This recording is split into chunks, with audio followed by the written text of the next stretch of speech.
Selamat datang ke penerokaan kita hari ini. Anda pernah fikir tak? Kadang-kadang rasa macam, duit gaji aku ni pergi mana Macam hilang gitu je. Sumber kita kali ni, satu artikel menarik dari laman mohadzulkifli.com. Tajuk dia, Kekayaan Bocor, Inilah Punca dan Solusinya. Penulis ni, dia bincangkan macam mana kekayaan kita ni boleh bocor sikit-sikit. Kadang kita tak sedar pun. Betul tu. Fenomena bocor ni memang selalu jadi isu. Jadi misi kita hari ni, kita nak cuba faham betul-betul apa 3 punca utama kebocoran kekayaan yang dicakap dalam artikel ni, dan lagi penting, macam mana menurut penulis ni lah, simpan emas fizikal tu boleh jadi salah satu cara nak atasi. Bukan sekadar simpan emas kat akaun tau, tapi pegang emas tu sendiri.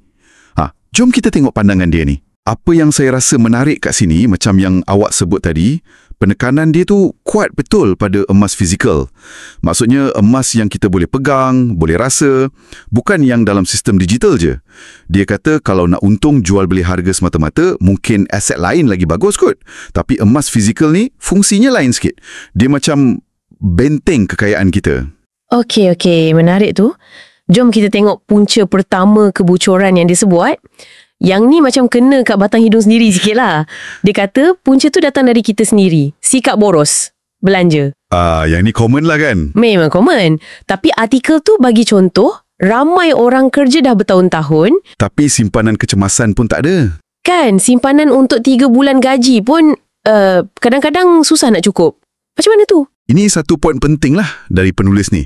Dia percaya bila kita tukarkan duit kita tu, duit tunai ke duit dalam bank ke, kepada bentuk emas fizikal, psikologi kita boleh berubah sikit tau. Macam mana tu? Logiknya, emas fizikal ni kan, dia tak cair macam duit. Nak belanja tu macam kena fikir 2-3 kali. Jadi, daripada asyik fikir nak belanja je, kita mungkin lagi terdorong nak kumpul, nak tambah lagi emas yang ada. Macam satu cara nak tampal lubang bocor poket kita tu lah. Masuk akal juga tu. Kira macam paksa diri menyimpan lah kan. Okey, itu punca pertama, tabiat kita. Tapi dia tak berhenti kat situ je. Ada punca kedua. Yang ni pasal duit kertas tu sendiri. Nilai dia susut sebab inflasi. Yang ni memang kita semua rasa. Kan. Nombor kad akaun bank mungkin nampak sama atau naik sikit.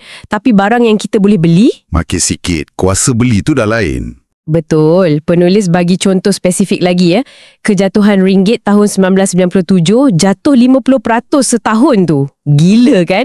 Lepas tu 2015 jatuh lagi 30%. Banyak tu. Betul. Angka tu besar.